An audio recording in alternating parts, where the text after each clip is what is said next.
था, तब इधर दिक्पाल भी अपने होटल के पर्सनल सूट में बैठा हुआ था। मैंने कहा था मुझे फोटोग्राफ चाहिए। सर, हम लोगों ने बहुत कोशिश की, लेकिन पूरे गुड़गांव में किसी को नहीं पता कि टाइगर दिखता कैसा है। उसके कमरे का दरवाजा खुला। सामने ईशांत खड़ा था। ईशांत वही लड़का था जिसने अनन्या को छेड़ने की कोशिश की थी और बाद में अभिनव से मार खाई थी। उसके हाथ में एक फोटोग्राफ था। ईशांत ने वो फोटो तुरंत दिक्पाल को थमा दिया था। जैसे दिक्पाल ने उस तस्वीर को देखा, उसकी आंखें फटी की फटी रह गई थी। उसने अपना चश्मा उतार दिया था।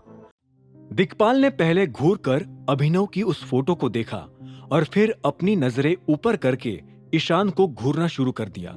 इस फोटो में इसका पूरा चेहरा क्यों नहीं दिख रहा है ईशांत?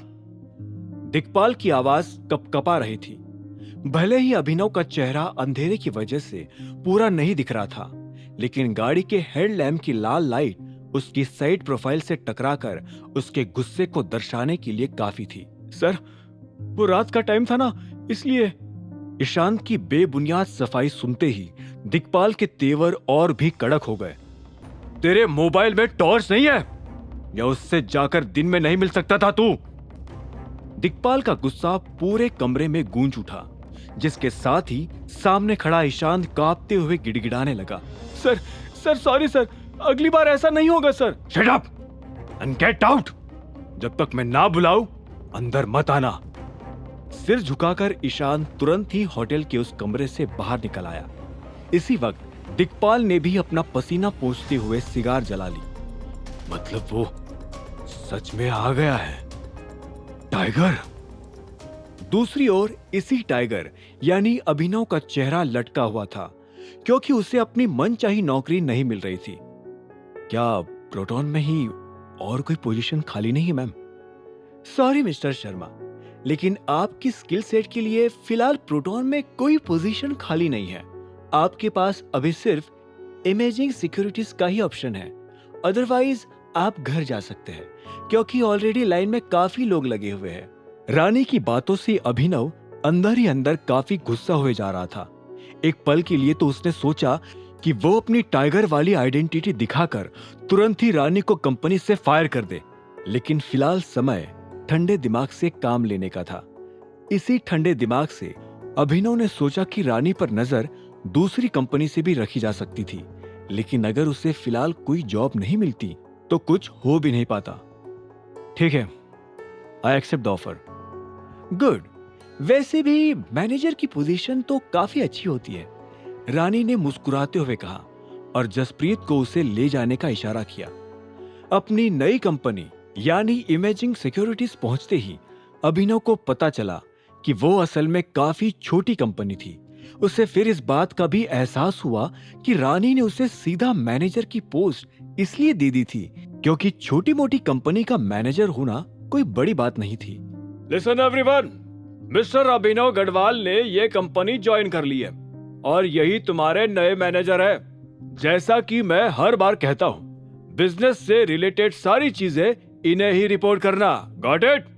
जसप्रीत ने इमेजिंग सिक्योरिटीज के सारे एम्प्लॉइज को एक साथ इकट्ठा करते हुए कहा, जिनकी तादाद मुश्किल से 50 भी नहीं थी। Yes sir. सभी एम्प्लॉइज की आवाज गूंज उठी। अभिनव को भी महसूस हुआ कि अब उसे कुछ कहना चाहिए था। Hello everyone, thank you for welcoming मी। मैं प्रॉमिस करता हूं, एक साथ मिलकर हम इस कंपनी को इंडस्ट्री में सबसे टॉप पर लेकर जाएंगे। अभिनव ने जिस कॉन्फिडेंस से ये बात कही, उससे पूरे ऑफिस में तालियां गूंज उठी थी। हालांकि इस तरह का मोटिवेशन हर नया मैनेजर देकर जाता था, लेकिन कंपनी के स्टाफ को आज तक किसी में भी अभिनव जैसा जुनून महसूस नहीं हुआ था। Very nice, keep it up. Now कोई प्लीज मिस्टर शर्मा को उनके कैबिन तक लेकर जाओ। मिस्टर शर्मा, मैं अब प्रोटॉन के लिए वापस निकलता हूं। Nice to meet you. Jaspreet हाथ मिलाकर वहां से चला गया। अभिनव उसे जाते देख ही रहा था कि उसे पीछे से एक प्रोफेशनल लेकिन मीठी आवाज सुनाई दी।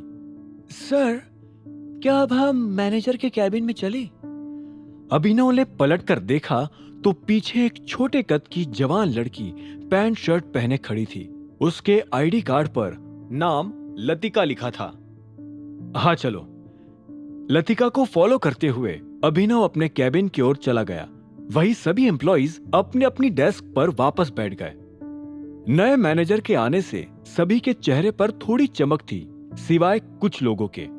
अपने कैबिन में पहुंचते ही अभिनव ने देखा कि वो काफी छोटा था और उसमें आधी जगह तो उसके डेस्क में ही ले रखी थी। अपनी चेयर पर बैठते ही उसका फोन बजने लगा। स्क्रीन पर नाम अलायना का था।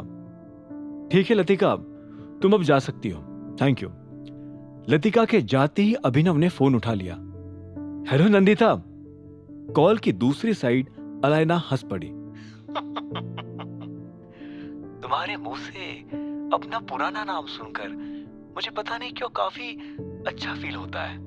एनीवेज, आज शाम फ्री हो? कुछ डिस्कस करना था।